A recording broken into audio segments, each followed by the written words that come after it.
ਸਤਨਾਮ ਸ਼੍ਰੀ ਵਾਲਮੀਕ ਸਾਹਿਬ ਜੀ।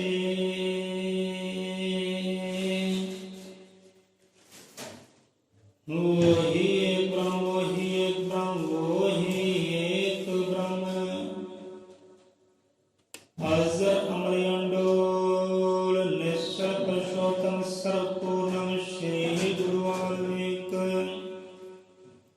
ਭਗਵਾਨ ਜੀ ਸਿਆ ਸਚਰਾਚਰਮ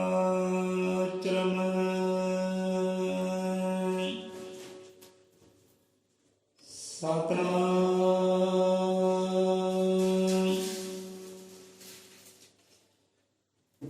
ਸਤਿਗੁਰੂ ਅਜ਼ਰ ਮਤਰ ਕਾਲਦਰਸ਼ੀ सृष्टि करता वाल्मीकि भगवान जी महाराज सहाय शब्द गुरु महाराज सहाय हाजिर हुई संगतां नूं कोटन कोट प्रणाम है। घरां विच साजी महाराज जी परमात्मा की संगत नूं परमात्मा जीवां नूं कोटन कोट प्रणाम है। सो आ जाते हैं चेत महीने की बाणी दे वल वाणी विचार दे वल। सो पहला ये गल आपां कबूल करिए क्योंकि जो भी विचारधारा आप नाल सांझी होंदी है, जो भी ज्ञान दी गल्लां आप नाल सांझियां होंदियां ये साडियां अपणियां बिल्कुल भी नहीं। ये मत जो आपना सांझी होंदी है साड़ी मत अपनी नहीं है। ये मत उन्होंने गुरुआं फिर संतां रहबरां दी ही बख्शी हुई है। ये मत परमात्मा दी ही बख्शी हुई, अपना वो परमात्मा ही है, वो सतगुरु ही है। सो ज्ञान है वंडदे रवांगे तो वधदा है, दिनों दिन वधदा है, घटदा नहीं है। सो गुरुआं ने वंडिया है, मत वंडी है, सारे कीते चानक कीते है। सो आपां भी वही कार्य कर रहे हैं, वंडन दे विच सर्व दा भला। सो वंडिए गुरु ज्ञान, वंडिए गुरु मत, ये विचार गुरां दी है। सो इत्थे देखो कितनी प्यारी गल आई है, वारे न्यारे हो गए। हुण चेत तो की भाव है, की मतलब चेत दा चेते ही करना। क्या बात है, चेता रखा करो। चेत महीने सानू इशारा करता है कि भाई चेत याद कर। हाँ इतने देखो, हुक्म तेरे बिन पता ना चले, तुइयों अंत तुइयों है आद, कि शब्द गुरु संग बने देवता, जिस हृदय विच तेरी याद। बंदा कहते शब्द गुरु का सहारा लैके, नाम का सहारा लैके इंसान तो देवता हो सकता है, इंसान तो भगवान हो सकता है, जेकर उहदे हृदय अंदर उहदा चेता है, याद है। करो विचार, है चेता हृदय अंदर की याद है कि हृदय अंदर संसार ही है, धियां पुत्र ही है, परमात्मा भी हैगा कि नहीं हैगा। शब्द गुरु सर बड़े देवता, जिस हृदय विच तेरी याद। बंदा नर तो नारायण हो सकता है, इंसान तो भगवान हो सकता है, जेकर हृदय अंदर गुरु का शब्द भी हो, जुगती भी हो, नाम भी हो, तो उसकी याद भी हो। सो चेत महीना सानू ये इशारा करता है भाई चेत। चेत ओनू जे चेत सकदा है तां चेत ओनू, उची तेरी भलाई है। कहते ना चेते चेत चेत हो संत, कि धन हुए चेत के सीताराम। ये प्यारे जो वो धन धन हो गए ना, जे अज धन धन होंदी है, क्यों धन धन होंदी है, क्यों नमस्कार प्रणाम होंदा, क्यों चेते किया जाता, क्योंकि उन्होंने चेतिया है, उन्होंने याद किया है, उन्होंने सिमरिया है, इनू सिमरिया है वो एक हरि परमात्मा धन धन हो रही है। धरता शिव की चेत कुमारी बाटी, जिसने बाणी सारी, कि धन धन चेते जो भी प्राणी। ਕਿ ਉਹ ਪ੍ਰਾਣੀ ਵੀ ਧਨ ਤਨ ਹੋ ਸਕਦਾ ਹੈ, ਉਹਦੀ ਪੂਜਾ ਬੰਦਗੀ ਵੀ ਜਗ ਦੇ ਅੰਦਰ ਹੋ ਸਕਦੀ ਹੈ ਜੇਕਰ ਉਹਨੂੰ ਚੇਤੇ ਕਰ ਲੈ, ਉਹਨੂੰ ਯਾਦ ਕਰ ਲੈ, ਹਰ ਕਾਰਜ ਵਿੱਚ ਉਹਨੂੰ ਚੇਤੇ ਕਰ ਲੈ। ਕੋਈ ਵੀ ਕਾਰਜ ਕਰਨਾ ਹੈ ਪਰਮਾਤਮਾ ਨੂੰ ਚੇਤੇ ਕਰਕੇ, ਯਾਦ ਕਰਕੇ, ਤੇ ਬੰਦੇ ਦੀ ਵੀ ਧੰਨ ਧੰਨ ਹੋ ਸਕਦੀ ਹੈ। ਆ ਦੇਖੋ ਕਿੱਦਾਂ ਧੰਨ ਧੰਨ ਹੁੰਦੀ ਹੈ ਗੁਰੂਆਂ ਪੀਰਾਂ ਰਹਿਬਰਾਂ ਦੀ। ਕਿਉਂ ਪੂਜੇ ਜਾ ਰਹੇ ਹੈ, ਕਿਉਂ ਮਹਾਨਤਾ ਹੁੰਦੀ ਹੈ, ਕਿਉਂ ਨਮਸਕਾਰ ਪ੍ਰਣਾਮ ਹੁੰਦੀ ਹੈ? ਕਿਉਂਕਿ ਉਹਨਾਂ ਨੇ ਚੇਤਿਆ ਹੈ, ਉਹਨਾਂ ਨੇ ਸਿਮਰਿਆ ਹੈ, ਆਪਣੇ ਹਰ ਕਾਰਜ ਵਿੱਚ ਉਹ ਖਸਮ ਨੂੰ ਚੇਤੇ ਰੱਖਿਆ, ਯਾਦ ਰੱਖਿਆ ਹੈ। ਚੇਤੇ ਚੇਤ ਚੇਤ ਹੋ ਸੰਤ, ਚੇਤੇ ਕਰ ਕਰਕੇ ਯਾਦ ਕਰ ਕਰਕੇ ਉਹ ਸੰਤ ਹੋ ਗਏ ਆ, ਸੰਤ ਤੋਂ ਭਗਵਾਨ ਹੋ ਗਏ, ਸੰਤ ਭਾਵ ਕੇ ਸੱਚ ਰੂਪੀ ਹੋ ਗਏ, ਪਰਮਾਤਮਾ ਰੂਪੀ ਹੋ ਗਏ ਚੇਤੇ ਕਰ ਕਰਕੇ। ਜਿਵੇਂ ਆਪਾਂ ਕਈ ਵਾਰ ਉਦਾਹਰਨ ਦਿੰਦੇ ਹੁੰਦੇ ਹਾਂ, ਇੱਕ ਲੜਕੀ ਮਾਂ ਕਰਦੀ ਮਾਂ ਬਣ ਜਾਂਦੀ ਹੈ, ਇੱਕ ਪੁੱਤਰ ਪਿਤਾ ਪਿਤਾ ਕਰਦਾ ਪਿਤਾ ਬਣ ਜਾਂਦਾ ਹੈ। ਇੱਦਾਂ ਹੀ ਇੱਕ ਸਿੱਖ ਗੁਰੂ ਕੂਕਦਾ ਹੋਇਆ ਕਿਤੇ ਖੁਦ ਸਤਿਗੁਰੂ ਹੋ ਜਾਂਦਾ ਹੈ, ਤੇ ਸਤਿਗੁਰੂ ਉਹ ਸੱਚ ਦਾ ਉਚਾਰਨ ਕਰਦੇ, ਸੱਚ ਨੂੰ ਸਿਮਰਦਿਆ ਕਰਦੇ ਖੁਦ ਸੱਚ ਰੂਪ ਪਰਮਾਤਮਾ ਰੂਪੀ ਹੋ ਜਾਂਦਾ ਹੈ। ਯਾਦ 'ਚ ਇੰਨਾ ਬਲ ਹੈ, ਸਿਮਰਨ 'ਚ ਇੰਨਾ ਬਲ ਹੈ ਕਿ ਚੇਤੇ ਚੇਤ ਚੇਤ ਹੋ ਸੰਤ, ਕਿ ਧੰਨ ਹੋਏ ਚੇਤ ਕੇ ਸੀਤਾ ਰਾਮ।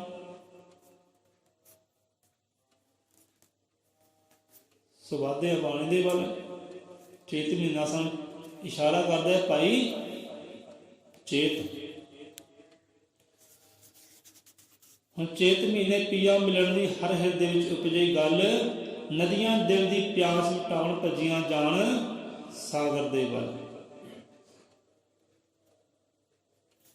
ਸਾਗਰ ਦੀਆਂ ਭੱਜੀਆਂ ਜਾਂਦੀਆਂ ਕਿਉਂਕਿ ਉਹਨਾਂ ਅੰਦਰ ਪਿਆਸ ਜਾਗ ਪਈ ਹੈ, ਇਸ ਮੇਲ ਮਿਲਾਪ ਕਰਨਾ ਹੈ, ਤੇ ਦੌੜੀਆਂ ਭੱਜੀਆਂ ਨਦੀਆਂ ਸਾਗਰ ਵੱਲ ਜੇ ਭੱਜ ਜਾਂਦੀਆਂ ਰੋਜ਼। ਏਦਾਂ ਹੀ ਸਤਿਗੁਰੂ ਕਰ ਰਹੇ ਪੂਰੇ ਗੁਰ ਦੀ ਖੋਜ। ਹੁਣ ਨਦੀ ਵੇਖੋ, ਨਦੀ ਦੀ ਮਹੀਨੇ ਤੱਕ ਥੋੜ੍ਹੀ ਸੀਮਤ ਹੈ, ਕਿਆ ਮਹੀਨੇ ਦੌੜ, ਆਹ ਦਿਨ ਦੌੜ, ਆਹ ਸਾਲ ਦੌੜ, ਉਹ ਤਾਂ ਰੋਜ਼ ਦੌੜਦੀ ਹੈ, ਦਿਨ ਵੀ ਦੌੜਦੀ ਹੈ ਤੇ ਰਾਤ ਵੀ ਦੌੜਦੀ ਹੈ ਸਾਗਰ ਦੇ ਵੱਲ। ਉਹ ਦਿਨਾਂ ਵਿੱਚ ਨਹੀਂ ਪਈ ਹੋ ਸਾਡੇ ਵਾਂਗੂ। ਉਹ ਨਦੀ ਉਹਦੇ ਅੰਦਰ ਖਿੱਚ ਇੰਨੀ ਹੈ, ਇੰਨੀ ਤੜਫ ਹੈ ਉਹਦੇ ਅੰਦਰ ਕਿ ਹਰ ਰੋਜ਼ ਦੀ ਗੱਲ ਹੈ, ਦਿਨ ਦੀ ਗੱਲ ਹੈ, ਰਾਤ ਦੀ ਗੱਲ ਹੈ, ਮਹੀਨੇ ਦੀ ਗੱਲ ਹੈ, ਸਾਲ ਦੀ ਗੱਲ ਹੈ। ਉਹ ਦਿਨਾਂ ਵਿੱਚ ਨਹੀਂ ਪਈ ਸਾਡੇ ਵਾਂਗ ਕਿ ਅਸੀਂ ਦਿਨਾਂ ਵਿੱਚ ਨੂੰ ਲੈ ਕੇ ਦੌੜਨਾ। ਅੱਜ ਮੰਗਲਵਾਰ ਹੈ, ਬੁੱਧਵਾਰ ਹੈ, ਦੌੜਨਾ ਰੱਬ ਦੀ ਦਰਗਾਹੀ ਕਿ ਮੇਲ ਮਿਲਾਪ ਹੋ ਜਾਏ। ਅਸੀਂ ਪਏ ਦਿਨਾਂ ਵਿੱਚ, ਮਹੀਨਿਆਂ ਵਿੱਚ, ਸਾਲਾਂ ਵਿੱਚ। ਨਦੀਆਂ ਤੋਂ ਸਿੱਖੋ, ਨਦੀਆਂ ਸਾਗਰ ਵੱਲ ਜੇ ਭੱਜ ਜਾਂਦੀਆਂ ਰੋਜ਼, ਏਦਾਂ ਹੀ ਸਤਿਗੁਰੂ ਕਰਦੇ ਪੂਰੇ ਗੁਰ ਦੀ ਖੋਜ, ਕਿ ਉਹਦੇ ਨਾਲ ਮੇਲ ਮਿਲਾਪ ਹੋ ਜਾਏ। ਰੋਜ਼ ਹੀ ਦੌੜਦੀਆਂ, ਰੋਜ਼ ਹੀ ਖੋਜ ਕਰਦੀਆਂ। ਉਹ ਨਦੀ ਦੀ ਇੱਕ ਬੂੰਦ ਹਰ ਰੋਜ਼ ਖੋਜ ਕਰਦੀ ਹੈ, ਹਰ ਰੋਜ਼। ਹੁਣ ਤੁਸੀਂ ਇੱਥੇ ਪਾਣੀ ਦੀ ਇੱਕ ਬੂੰਦ ਡੋਲੋ, ਇੱਕ ਗਲਾਸ ਡੋਲੋ, ਬਾਲਟੀ ਬਹਾ ਦਿਓ, तो देखो खोज की करती है, वो खोज करेगी, कि खोज करेगी सागर की खोज करेगी, दौड़ेगी किधर नूं, जिधर नूं निवाण है, जिधर नूं निवाण है ना पानी उधर नूं दौड़ेगा, एक बूंद भी उधर नूं दौड़ेगी जिधर निवाण है। क्यों निवाण वाल दौड़ती है? क्योंकि सागर की खोज करती है, उन्हें सागर मिल जाए। कि सागर किधर है? सागर अंबर दियां उचाइयां तो नहीं है, सागर पर्वतां पर विराजमान नहीं है। सागर किधर? सागर गहराइयां विच है, सागर निवाण दे वल, कि जिधर निवाण है ना, जिधर गहराई है उधर सागर है। इस करके पानी की बूंद भी निवाण वाल नूं दौड़दी है, क्योंकि वो खोजदी है कि मैनूं सागर मिल जाए, मेरा पिया प्रेमी मिल जाए। ਉਹਦੇ अंदर इन्नी प्यास है, ਉਹਦੇ अंदर इन्नी प्यास है कि साडे अंदर भी ये प्यास होवे। बूंद दौड़दी है सागर वाल नूं, असीं भी दौड़ीए परमात्मा दे वल नूं। वो भी ज्ञान का सागर है, वो भी प्रेम का सागर है, वो भी दया का सागर है, वो भी सागर है। हुण इत्थे विचार होर आउंदी है कि ये सागर निवाण दे वल है ਤੇ ਪਰਮਾਤਮਾ ਕਿੱਧਰ ਹੈ? ਪਰਮਾਤਮਾ ਕੋਈ ਅੰਬਰ ਤੇ ਨਹੀਂ ਬੈਠਾ, ਉਚਾਈਆਂ ਤੇ ਨਹੀਂ ਬੈਠਾ, ਉਹ ਵੀ ਨਿਵਾਨ ਦੇ ਵਿੱਚ ਹੀ ਹੈ, ਉਹ ਵੀ ਗਹਿਰਾਈਆਂ ਵਿੱਚ ਹੀ ਹੈ। ਬੰਦੇ ਦੀ ਮੱਤ ਉੱਚੀ ਹੋਵੇ, ਮੱਤ ਉੱਚੀ ਹੁੰਦੀ ਹੈ, ਫਿਰ ਜਾ ਕੇ ਗਹਿਰਾਈਆਂ 'ਚ ਜਾਂਦੀ ਹੈ ਤੇ ਗਹਿਰਾਈਆਂ ਵਿੱਚ ਬੈਠਾ ਹੋਇਆ। ਹੁਣ ਬਹੁਤ ਸੰਸਾਰ ਉੱਪਰ ਤੀਰਥ ਧਾਮ ਨੇ, ਮੰਦਰ ਮਸੀਤਾਂ ਹੈ, ਜਿਹਨਾਂ ਚੜ੍ਹਾਈ ਉਚਾਈਆਂ 'ਤੇ ਹੈ। ਪਹਿਲਾਂ ਆਪਾਂ ਚੜ੍ਹਦੇ ਹਾਂ, ਰੱਬ ਦੀ ਦਰਗਾਹ ਜਾਣਾ ਹੈ, ਪਹਿਲਾਂ ਬਹੁਤ ਚੜ੍ਹਾਈ ਹੁੰਦੀ ਹੈ।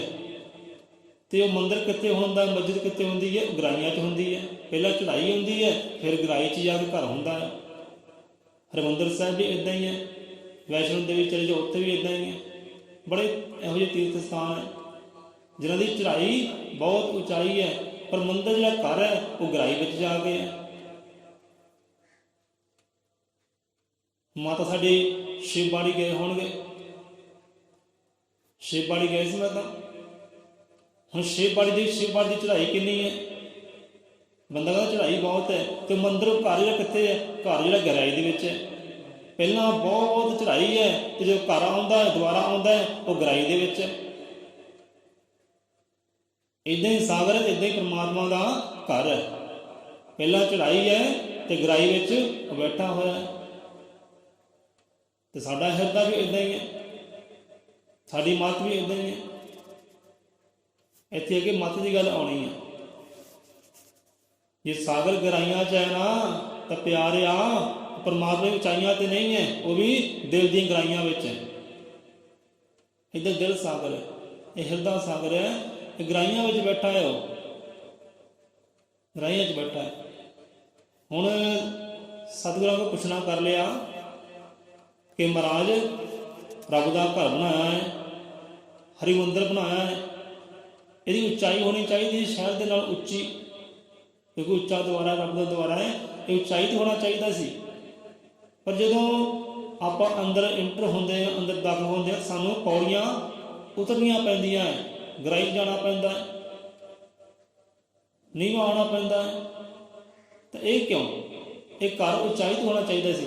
ਸਤਿਗੁਰੂ ਮਹਾਰਾਜ ਕਹਿਣ ਲੱਗੇ, ਨਹੀਂ ਪਿਆਰਿਆ, ਕਿ ਜਿਹਨੇ ਰੱਬ ਦੇ ਘਰ ਆਉਣਾ ਹੈ ਉਹ ਨੀਵਾਂ ਹੋ ਕੇ ਆਵੇ, ਕਿਉਂਕਿ ਉਹ ਨੀਵਿਆਂ ਨੂੰ ਮਿਲਦਾ। ਇਸ ਕਰਕੇ ਇਹਦੀ ਪੌੜੀ ਦੀ ਚੜ੍ਹਾਈ ਨਹੀਂ ਬਣਾਈ, ਪੌੜੀ ਦੀ ਉਤਰਾਈ ਬਣਾਈ ਹੈ।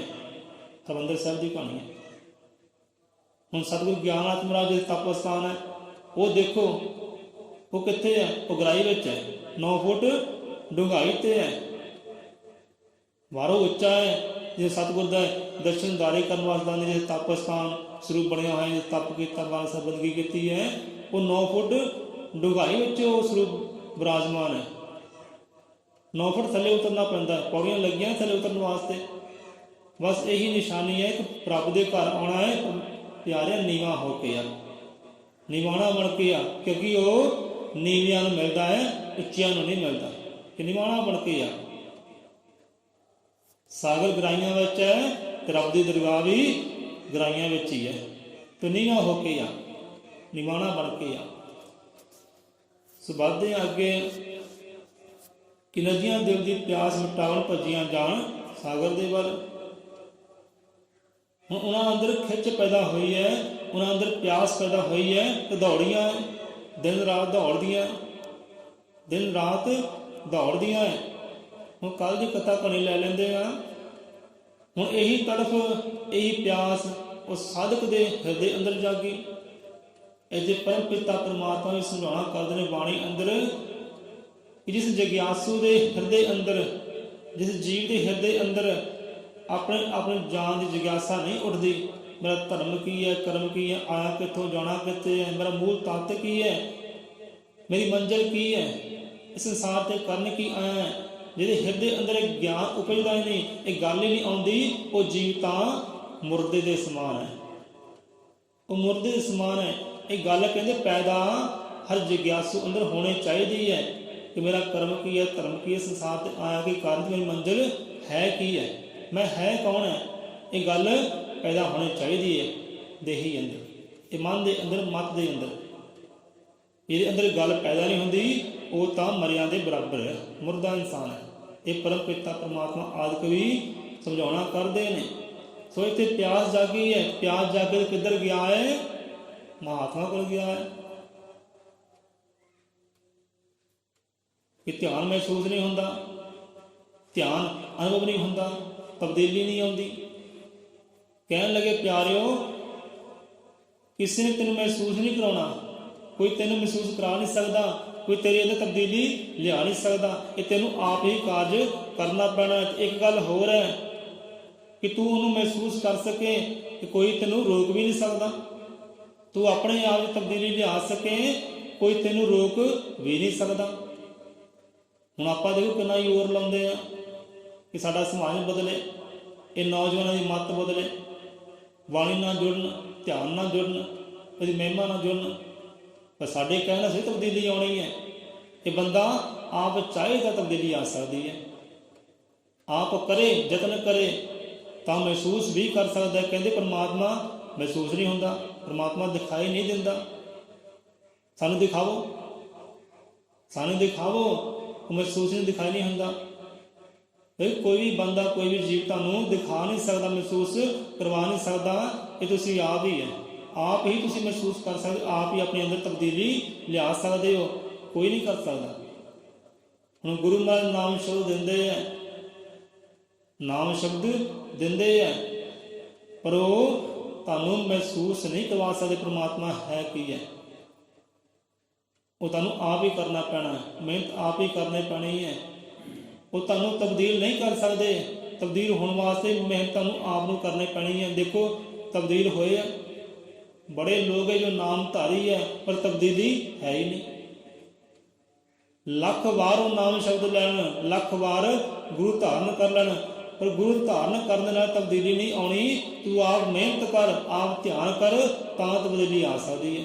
ਤੇ ਕੋਈ ਤੈਨੂੰ ਰੋਕ ਵੀ ਨਹੀਂ ਸਕਦਾ। ਬੰਦਾ ਰੋਕੇ ਕਿ ਨਹੀਂ ਮੈਂ ਇਹਨੂੰ ਤਬਦੀਲ ਨਹੀਂ ਹੋਣ ਦੇਣਾ, ਤਾਂ ਉਹਦਾ ਯਤਨ ਵੀ ਹਾਰ ਸਕਦਾ ਹੈ।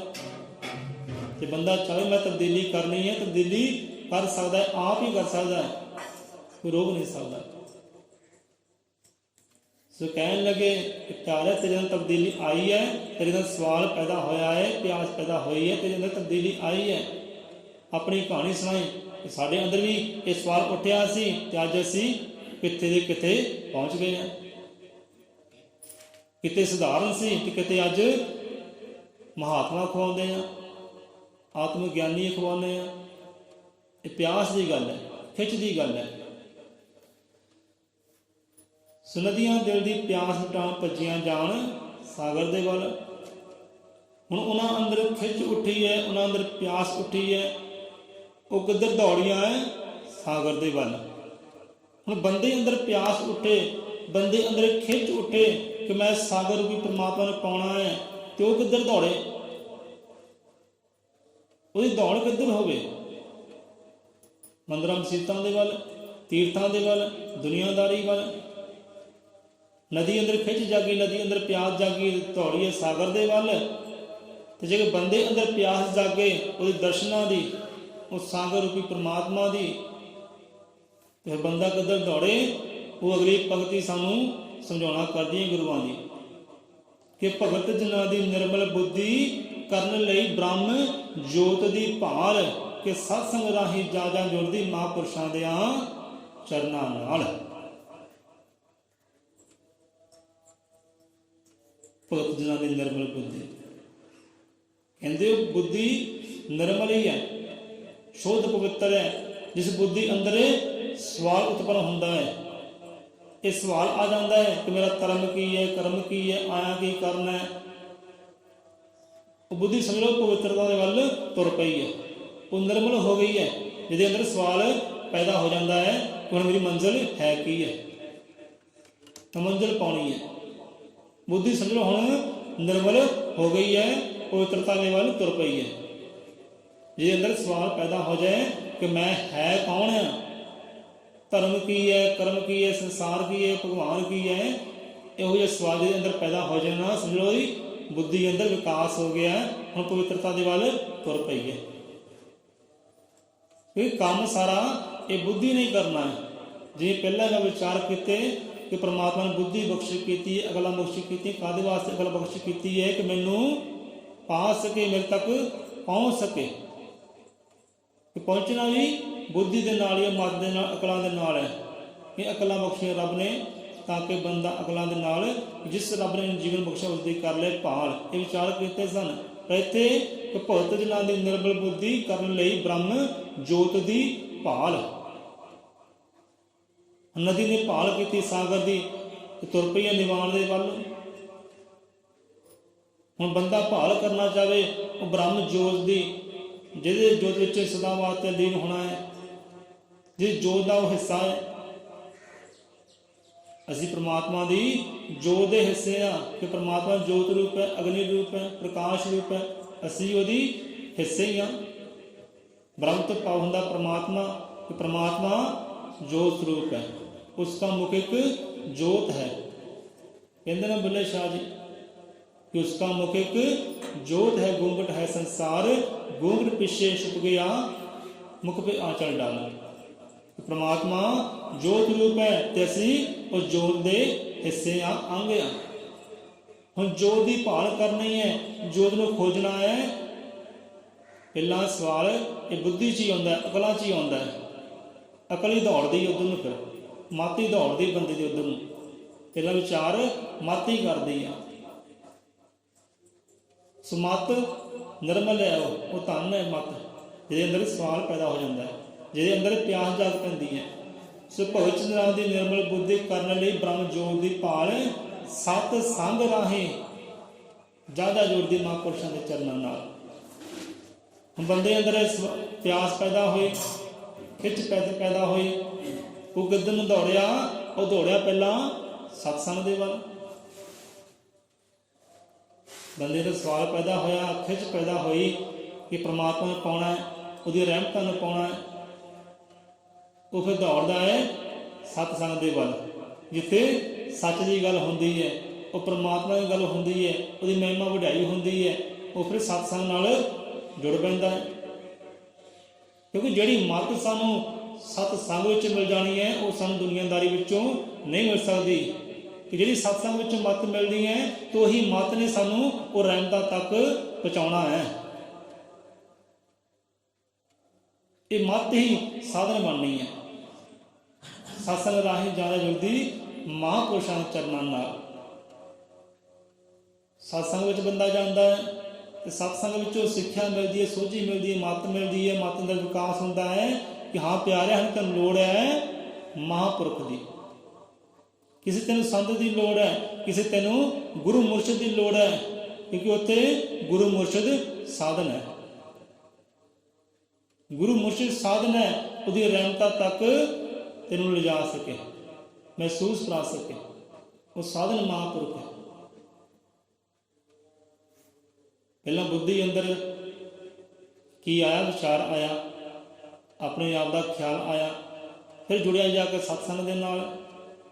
सत्संग अंदर गया, मत च विकास होया। हाँ जो रहमतां महसूस करना है तो साधन महापुरुष है, संत महापुरुष है। संतां नाल जुड़ा, क्योंकि सारा शरीर भी एक साधन है। वो रहमतां तक पहुँच सके, शरीर एक साधन है। तो उधर वो परमात्मा समझ सकें, जान सकें, महसूस कर सकें, उधर महापुरुष साधन है।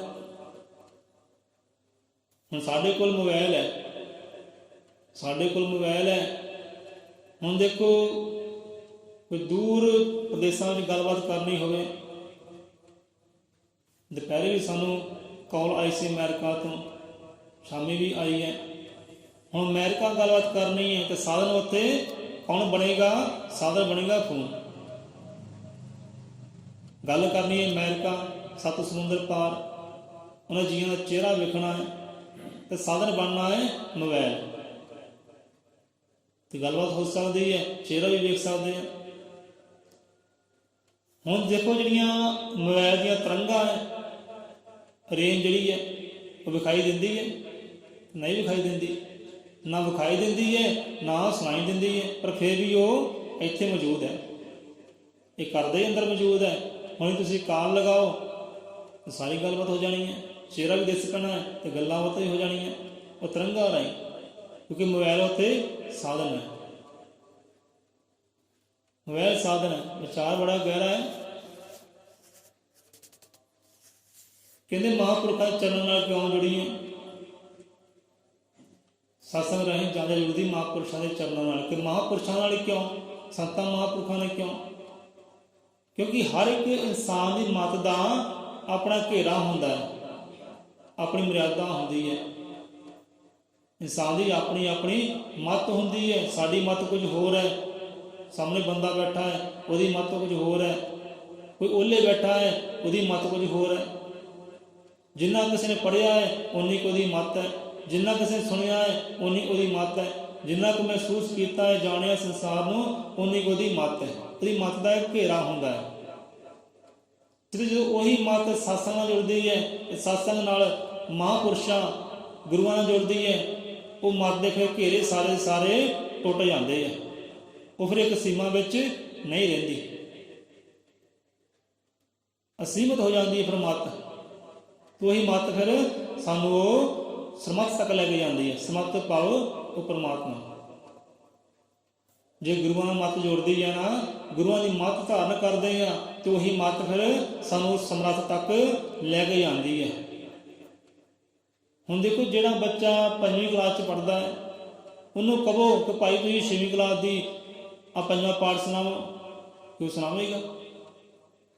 ਹੁਣ ਬੱਚਾ ਪੜ੍ਹਦਾ 5ਵੀਂ ਕਲਾਸ ਵਿੱਚ, ਬੰਦਾ ਕਹਿੰਦਾ ਤੂੰ 6ਵੀਂ ਕਲਾਸ ਦਾ ਪੰਜਾਬੀ ਦਾ ਆ ਪਾਠ ਸੁਣਾ, ਆ ਕਵਿਤਾ ਸੁਣਾ। ਉਹ 6ਵੀਂ ਕਲਾਸ ਤੱਕ ਪਹੁੰਚੇਗਾ ਤੇ ਫਿਰ ਹੀ ਸੁਣਾਵੇਗਾ ਨਾ, ਉੱਦਾਂ ਕਿੱਦਾਂ ਸੁਣਾਵੇ? ਹੁਣ ਕੋਈ ਦਰਵਾਜ਼ਾ ਬਣਾਉਂਦਾ ਹੈ ਸੋਹਣਾ ਜਿਹਾ, ਹੁਣ ਕੋਈ ਦਰਵਾਜ਼ਾ ਬਣਾਉਣਾ ਸਿੱਖਣਾ ਹੈ, ਉਹ ਸਿੱਖੇਗਾ ਬੰਦੇ ਕੋ ਜਿਹਨੂੰ ਦਰਵਾਜ਼ਾ ਚੰਗਾ ਬਣਾਉਣਾ ਆਉਂਦਾ ਹੈ। ਹੁਣ ਕਈ ਬੀਬੀਆਂ ਇੱਦਾਂ ਦੀਆਂ ਕਿ ਮਿੱਠੇ ਚੌਲ ਨਹੀਂ ਬਣਾਉਣੇ ਆਉਂਦੇ, ਕੋਈ ਕੜਾਹ ਪ੍ਰਸ਼ਾਦ ਦੇ ਕੇ ਬਣਾਉਣੀ ਹੁੰਦੀ, ਉਹ ਬੰਦੇ ਕੋਲ ਜਾਏਗੀ, ਉਹ ਜੀਵ ਕੋਲ ਜਾਏਗੀ ਜਿਹਨੂੰ ਕੜਾਹ ਪ੍ਰਸ਼ਾਦ ਦੇਗ ਬਣਾਉਣੇ ਆਉਂਦੀ ਹੈ, ਸਿੱਖੇਗੀ ਫਿਰ ਬਣਾਏਗੀ। ਇੱਦਾਂ ਹੀ ਮਹਾਂਪੁਰਖ ਹੈ, ਸੰਤ ਲੋਕ ਹੈ, ਕਿਉਂਕਿ ਸੰਤ ਲੋਕ ਉੱਥੇ ਤੱਕ ਪਹੁੰਚੇ ਹੋਏ ਹੈ, ਉਹ ਲੈਵਲ ਤੱਕ ਪਹੁੰਚੇ ਹੋਏ ਹੈ ਜਿਸ ਲੈਵਲ ਤੇ ਬਹਿ ਕੇ ਉਹ ਪਰਮਾਤਮਾ ਨਾਲ ਗੱਲਾਂ ਬਾਤਾਂ ਹੁੰਦੀਆਂ ਹੈ, ਉਹਨੂੰ ਮਹਿਸੂਸ ਕੀਤਾ ਜਾ ਸਕਦਾ ਹੈ ਉਹ ਲੈਵਲ ਤੇ। ਹੁਣ ਦੇਖੋ, ਪਰਮਾਤਮਾ ਹੈ, ਪਰਮਾਤਮਾ ਸਮਝ ਲਓ ਇਹ ਛੱਤ ਦੇ ਬਰਾਬਰ ਹੈ, ਤੇ ਸਾਡੀ ਮੱਤ ਜਿਹੜੀ ਉਹ ਫਰਸ਼ ਦੇ ਬਰਾਬਰ ਹੈ। ਲੈਵਲ ਹੀ ਹੈ ਨਹੀਂ, ਲੈਵਲ ਹੈ ਨਹੀਂ। ਪਰਮਾਤਮਾ ਦੀ ਮੱਤ ਛੱਤ ਦੇ ਬਰਾਬਰ ਹੈ ਤੇ ਸਾਡੀ ਮੱਤ ਫਰਸ਼ ਦੇ ਬਰਾਬਰ ਹੈ। ਤੇ ਬੰਦਾ ਕਦੀ ਐਸ ਕੋਲ ਨਹੀਂ ਜਾਂਦਾ ਹੈ, ਕਦੀ ਉਸ ਕੋਲ ਨਹੀਂ ਜਾਂਦਾ ਹੈ, ਕਦੀ ਸੈਂਟਰ 'ਚ ਬਹਿੰਦਾ ਹੈ, ਤੇ ਮਹਿਸੂਸ ਫੇਰ ਨਹੀਂ ਹੁੰਦਾ, ਕਹਿੰਦਾ ਪਰਮਾਤਮਾ ਹੈ ਨਹੀਂ। ਜੇ ਉਹਦੀ ਰਹਿਮਤਾਂ ਨੂੰ ਮਹਿਸੂਸ ਕਰਨਾ ਹੈ, ਜਾਣਨਾ ਹੈ, ਤਾਂ ਪਿਆਰਿਆ ਤੈਨੂੰ ਮੱਤ ਆਪਣੀ ਨੂੰ ਇਹ ਫਰਸ਼ ਤੋਂ ਉਹ ਅਰਸ਼ ਦੀ ਉਹ ਲੈਵਲ ਤੱਕ ਲੈ ਕੇ ਜਾਣਾ ਪੈਣਾ ਜਿੱਥੇ ਉਹ ਤੈਨੂੰ ਮਹਿਸੂਸ ਹੋ ਸਕੇ। ਤੇਰੀ ਮੱਤ ਫਰਸ਼ ਉੱਪਰ ਹੈ, ਇੰਨੀ ਨੀਵੀਂ ਹੈ, ਉਹਦੀ ਮੱਤ ਇੰਨੀ ਉੱਚੀ ਹੈ। ਕਹਿੰਦੇ ਨਾ ਬਾਣੀ ਕਿ ਤੂੰ ਸਮਰੱਥ ਵੱਡਾ, ਮੇਰੀ ਮੱਤ ਥੋੜੀ ਰਾਮ। ਮੇਰੀ ਮੱਤ ਇੰਨੀ ਥੋੜੀ ਹੈ, ਮੇਰੀ ਮੱਤ ਇੰਨੀ ਨੀਵੀਂ ਹੈ ਕਿ ਤੇਰੇ ਨਾਲ ਮੇਲ ਮਿਲਾਪ ਨਹੀਂ ਹੁੰਦੇ। ਸੋ ਮੱਤ ਉਸ ਲੈਵਲ ਤੇ ਜਾਏਗੀ ਕਿ ਜਿੱਥੇ ਪਰਮਾਤਮਾ ਦੀ ਮੱਤ ਹੈ, ਤੇ ਫਿਰ ਜਾ ਕੇ ਉਹ ਮਹਿਸੂਸ ਕਰ ਸਕਦੇ, ਉਹਦੀ ਰਹਿਮਤਾਂ ਮਹਿਸੂਸ ਕਰ ਸਕਦੇ, ਸਭ ਕੁਝ ਦੇਖ ਸਕਦੇ ਹੈ। ਉਸ ਲੈਵਲ ਤੱਕ ਲੈ ਕੇ ਕੌਣ ਜਾਏਗਾ? ਲੈ ਕੇ ਜਾਣਗੇ ਮਹਾਂਪੁਰਖ ਸੰਤ ਗੁਰੂ, ਕਿਉਂਕਿ ਉਸ ਤੱਕ ਪਹੁੰਚਿਆ ਹੋਇਆ ਹੈ। ਉਹਦੀ ਮੱਤ ਉਹ ਲੈਵਲ ਤੇ ਹੈ, ਇਸ ਲੈਵਲ ਤੇ ਬਹਿ ਕੇ ਉਹ ਮਹਿਸੂਸ ਕਰਦਾ ਜੀ ਰਹਿਮਤਾਂ। ਕਹਿੰਦੇ ਲੈ ਵੀ ਆ ਸੰਤ ਤਾਂ ਬਾਬਾ ਤਾਂ ਜੀ ਅੱਖਾਂ ਮੀਟ ਕੇ ਬੈਠਾ, ਚੌਂਕੜੀ ਮਾਰ ਕੇ, ਇਹ ਸੁੱਤਾ ਪਿਆ ਹੈ। ਯਾਰ ਤੇਰੇ ਭਾਣੇ ਸੁੱਤਿਆ ਪਿਆ ਹੈ, ਪਰ ਉਹ ਪਹੁੰਚਾ ਹੋਇਆ ਹੈ, ਉਹ ਗੱਲਾਂ ਬਾਤਾਂ ਕਰ ਰਿਹਾ, ਮਹਿਸੂਸ ਕਰ ਰਿਹਾ ਹੈ। ਜੇ ਤੂੰ ਮਹਿਸੂਸ ਕਰਨਾ ਚਾਹੁੰਦਾ ਹੈ, ਤੂੰ ਪਹੁੰਚਣਾ ਚਾਹੁੰਦਾ ਹੈ, ਤੇ ਜਿਹੜੀ ਮੱਤ ਦਾ ਮਾਲਕ ਉਹ ਮਹਾਂਪੁਰਖ ਹੈ ਨਾ, ਉਹ ਮੱਤ ਤੈਨੂੰ ਵੀ ਧਾਰਨ ਕਰਨੀ ਪੈਣੀ ਹੈ। ਜਿਹੜੀ ਕਲਾ ਮਹਾਂਪੁਰਖ ਦੇ ਕੋਲ ਹੈ, ਕਲਾ ਤੈਨੂੰ ਵੀ ਧਾਰਨ ਕਰਨੀ ਪੈਣੀ, ਸਿੱਖਣਾ ਪੈਣਾ ਹੈ, ਫਿਰ ਤੂੰ ਮਹਿਸੂਸ ਕਰ ਸਕਦਾ ਹੈ। ਭਗਤ ਜਨਾਂ ਦੀ ਨਿਰਮਲ ਬੁੱਧੀ ਕਰਨ ਲਈ ਬ੍ਰਹਮ ਜੋਤ ਦੀ ਭਾਲ, ਤੇ ਸਤਸੰਗ ਰਾਹੀਂ ਜ਼ਿਆਦਾ ਜੁੜਦੀ ਮਹਾਂਪੁਰਸ਼ਾਂ ਦੇ ਚਰਨਾਂ ਨਾਲ। ਸੋ ਬੁੱਧੀ ਦਾ ਵਿਕਾਸ ਕਰ, ਬੁੱਧੀ 'ਚ ਵਾਧਾ ਕਰ, ਇੱਕ ਸੀਮਾ ਵਿੱਚ ਨਾ ਰੱਖ, ਇੱਕ ਘੇਰੇ ਅੰਦਰ ਨਾ ਰੱਖ। ਘੇਰੇ ਤੋੜ ਦੇ, ਟੁੱਟਣਗੇ ਤਾਂ ਹੀ ਜੇ ਸਰਮੱਤ ਦੇ ਨਾਲ ਜੁੜਨਾ ਕਰ ਲਾਂਗੇ। ਘੇਰੇ ਟੁੱਟ ਜਾਣਗੇ, ਤੇ ਘੇਰੇ ਟੁੱਟ ਗਏ ਤਾਂ ਫਿਰ ਉਹ ਮਹਿਸੂਸ ਵੀ ਕਰ ਸਕਦੇ ਹਾਂ। ਹਰ ਬੰਦੇ ਦੀ ਆਪਣੀ ਮੱਤ ਦੀ ਸੀਮਾ ਹੁੰਦੀ ਹੈ। ਜਿੰਨਾ ਕੋਈ ਜਾਣਦਾ, ਜਿੰਨਾ ਕੋਈ ਸੋਚਦਾ ਹੈ, ਬਸ ਓਨਾ ਹੀ ਸੋਚੇਗਾ, ਓਨਾ ਹੀ ਬੋਲੇਗਾ। ਵੱਧ ਬੋਲ ਨਹੀਂ ਸਕਦਾ ਤੇ ਵੱਧ ਸੋਚ ਨਹੀਂ ਸਕਦਾ। ਜਦੋਂ ਗੱਲ ਆਉਂਦੀ ਸੰਤਾਂ ਮਹਾਂਪੁਰਖਾਂ ਦੀ, ਉਹਨਾਂ ਦੀ ਮੱਤ ਤਾਂ ਭਾਈ ਕਿਆ ਹੀ ਬਾਤਾਂ, ਅੰਤ ਹੀ ਕੋਈ ਉਹਨਾਂ ਦੇ ਗਿਆਨ ਦਾ, ਉਹਨਾਂ ਦੀ ਮੱਤ ਦਾ, ਕਿਉਂਕਿ ਉਹ ਲੈਵਲ 'ਤੇ ਪਹੁੰਚੇ ਹੁੰਦੇ ਆ, ਜਿਸ ਲੈਵਲ 'ਤੇ ਨਾਲ ਮਹਿਸੂਸ ਕਰ ਸਕਦੇ ਪਰਮਾਤਮਾ ਨੂੰ। ਹੁਣ ਤੁਸੀਂ ਭਾਈ ਅੱਖਾਂ ਕਰ ਲਓ ਬੰਦ, ਤੁਸੀਂ ਕਰ ਲਓ ਅੱਖਾਂ ਬੰਦ, ਤੁਸੀਂ ਕਹੋ ਇੱਥੇ ਪਾਲਕੀ ਸਾਹਿਬ ਹੈ ਨਹੀਂ, ਇੱਥੇ ਭਗਵਾਨ ਦਾ ਸਰੂਪ ਹੈ ਨਹੀਂ, ਇੱਥੇ ਜੋ ਬੰਦਾ ਗੱਲਾਂ ਬਾਤਾਂ ਕਰਦਾ, ਵਿਚਾਰ ਕਰਦਾ, ਉਹ ਵੀ ਹੈ ਨਹੀਂ, ਕਿਉਂਕਿ ਸਾਨੂੰ ਦਿਖਾਈ ਦਿੰਦਾ ਹੀ ਨਹੀਂ। ਅੱਖਾਂ ਤੁਹਾਡੀਆਂ ਬੰਦ ਹੈ, ਸਾਹਮਣੇ ਸਭ ਕੁਝ ਹੈ, ਇਹ ਰੁੱਖ ਵੀ ਹੈ, ਬੂਟੇ ਵੀ ਹੈ, ਸਭ ਜੀਵ ਜੰਤੂ ਵੀ ਹੈ, ਦਿਖਾਈ ਤੁਹਾਨੂੰ ਨਹੀਂ ਦਿੰਦਾ, ਤੁਸੀਂ ਕਹਿੰਦੇ ਹੈ ਨਹੀਂ। ਅੱਖਾਂ ਖੋਲੋਗੇ ਤਾਂ ਦਿਖਾਈ ਦੇਣਾ। ਹੁਣ ਤੁਸੀਂ ਦੇਖ ਸਕੋ ਕਿ ਉਹਦੀ ਰਹਿਮਤਾਂ ਹੈ, ਉਹਦੀਆਂ ਬਖਸ਼ਿਸ਼ਾਂ ਹੈ, ਤਾਂ ਤੁਹਾਨੂੰ ਉਹ ਅੱਖ ਖੋਲ੍ਹਣੀ ਪੈਣੀ ਹੈ। ਤੁਹਾਡੇ ਕੋਲ ਅੱਖ ਹੀ ਹੈ ਨਹੀਂ ਜਿਸ ਅੱਖ ਦੇ ਨਾਲ ਉਹ ਰਹਿਮਤਾਂ ਨੂੰ ਵੇਖ ਸਕੀਏ, ਉਹ ਮੱਤ ਹੀ ਹੈ ਨਹੀਂ ਜਿਸ ਮੱਤ ਦੇ ਨਾਲ ਉਹ ਮਹਿਸੂਸ ਹੋ ਸਕੇ। ਹੁਣ ਕਬੂਤਰ ਹੁੰਦਾ ਹੈ, ਸਾਹਮਣੇ ਬਿੱਲੀ ਹੈ, ਕਬੂਤਰ ਕੀ ਕਰਦਾ ਹੈ, ਬਿੱਲੀ ਨੂੰ ਵੇਖਦਾ ਹੈ ਤੇ ਅੱਖਾਂ ਕਰ ਲੈਂਦਾ ਬੰਦ, ਕਹਿੰਦਾ ਲੈ ਵੀ ਹੁਣ ਬਿੱਲੀ ਹੈ ਨਹੀਂ, ਬਿੱਲੀ ਗਾਇਬ ਹੋ ਗਈ, ਹੁਣ ਮੈਂ ਬਚ ਗਿਆ, ਮੈਂ ਹੁਣ ਬਚ ਗਿਆ, ਬਿੱਲੀ ਗਾਇਬ ਹੋ ਗਈ। ਅੱਖਾਂ ਕਰ ਲਈਆਂ ਮੂਰਖ ਨੇ ਆਪਣੀਆਂ ਬੰਦ, ਕਹਿੰਦਾ ਬਿੱਲੀ ਹੈ ਨਹੀਂ, ਬਿੱਲੀ ਤਾਂ ਸਾਹਮਣੇ ਉੱਥੇ ਹੀ ਆ ਨਾ, ਬਿੱਲੀ ਉੱਥੇ ਹੀ ਹੈ। ਪਤਾ ਕਦੋਂ ਲੱਗਦਾ, ਜਦੋਂ ਆਪਣੇ ਅੰਦਰ ਲੈ ਜਾਂਦੀ ਹੈ, ਉਹਨੂੰ ਖਾ ਜਾਂਦੀ ਹੈ, ਫਿਰ ਪਛਤਾਉਂਦਾ ਸ਼ਾਇਦ ਮੈਂ ਅੱਖਾਂ ਖੋਲੀਆਂ ਹੁੰਦੀਆਂ ਤੇ ਮੈਂ ਬਚ ਜਾਂਦਾ, ਦੇਖ ਲੈਂਦਾ ਤੇ ਉੜ ਜਾਂਦਾ। ਅੱਖਾਂ ਕਰ ਲੈਂਦਾ ਆਪਣੀਆਂ ਬੰਦ, ਕਹਿੰਦਾ ਬਿੱਲੀ ਹੈ ਨਹੀਂ।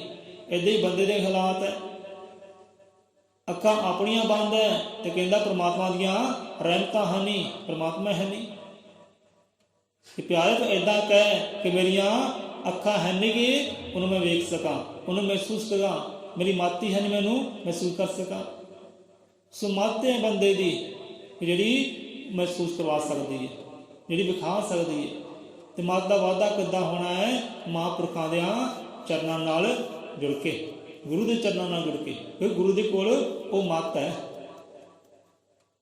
ਉਹ ਗੁਰੂ ਕੋਲ ਮੱਤ ਹੈ, ਜਿਹੜੀ ਮੱਤ ਸਾਨੂੰ ਉਹਦੀ ਰਹਿਮਤਾਂ ਬਾਰੇ ਜਾਣੂ ਕਰਵਾਉਂਦੀ ਹੈ ਕਿ ਹਾਂ ਵੀ ਉਹਦੀ ਰਹਿਮਤਾਂ ਹੈ। ਸੰਸਾਰ ਦੇ ਚਾਰੇ ਪਾਸੇ ਰਹਿਮਤਾਂ ਹੈ। ਮੋਬਾਈਲ ਦੀ ਅਰੇਂਜ ਹੈ, ਮੋਬਾਈਲ ਦੀਆਂ ਤਰੰਗਾਂ ਹੈ, ਚਾਰੇ ਪਾਸੇ ਹੀ ਹੈ, ਦਿਖਾਈ ਨਹੀਂ ਦਿੰਦੀਆਂ, ਸੁਣਾਈ ਨਹੀਂ ਦਿੰਦੀਆਂ, ਸਾਰੀ ਗੱਲਾਂ ਬਾਤਾਂ ਕਰਦੇ, ਸਾਰੇ ਆਪਣੇ ਕਾਰਜ ਕਰਦੇ ਆ।